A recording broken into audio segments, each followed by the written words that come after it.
রাজশাহীতে জামায়াতে ইসলামীকে নিয়ে রুহুল কবির রিজভীর মন্তব্যের নিন্দা ও প্রতিবাদ।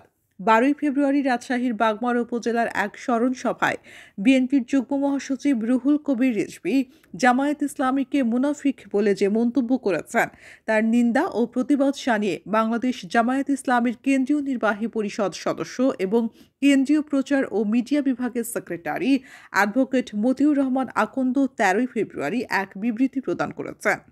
বিবৃতিতে তিনি বলেন, ১২ই ফেব্রুয়ারি রাজশাহীর বাগমারা উপজেলার এক স্মরণ সভায় বিএনপির যুগ্ম মহাসচিব রুহুল কবির রিজভী আমরা জামায়াতকে সমর্থন করিনি। বিএনপির উদারতার কারণে তারা বাংলাদেশে প্রথম রাজনীতি করার সুযোগ পায়, কিন্তু সবসময় এই দলটি মুনাফিকি করেছে।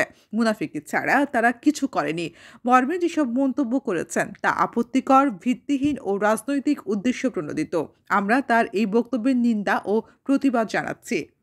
বিবৃতিতে তিনি আরও বলেন, জনাব রিজভী জামায়াতের বিরুদ্ধে এসব কথা উচ্চারণ করে আসলে কি অর্জন করতে চান তা আমাদের কাছে স্পষ্ট নয়।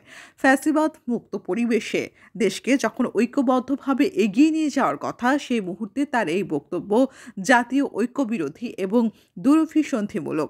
দেশবাসী মনে করে এই ধরনের বক্তব্য সৌজন্যতা ও রাজনৈতিক শিষ্টাচার বহির্ভূত। তিনি বলেন, জামায়াত ইসলামী ইসলামী আদর্শের ভিত্তিতে রাজনীতি করে। জামায়াত ইসলামী কখনো কারো সাথে মুনাফিকি করেনি। জামায়াত দেশের মানুষের অধিকার, আইনের শাসন, ন্যায় বিচার, মানবাধিকার ও ভোটের অধিকার প্রতিষ্ঠার জন্য আপোষহীনভাবে লড়াই করে যাচ্ছে। তার এইসব কথার কোনো ভিত্তি নেই। জামায়াত ইসলামের রাজনীতি ভারতের আধিপত্যবাদ ও ফ্যাসিবাদের বিরুদ্ধে।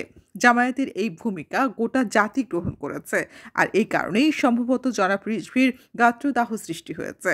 আমরা এই ধরনের বিভ্রান্তিকর ও অপবাদ আরোপের রাজনীতি থেকে বিরত থাকার জন্য সংশ্লিষ্ট সকলের প্রতি আহ্বান জানাচ্ছি।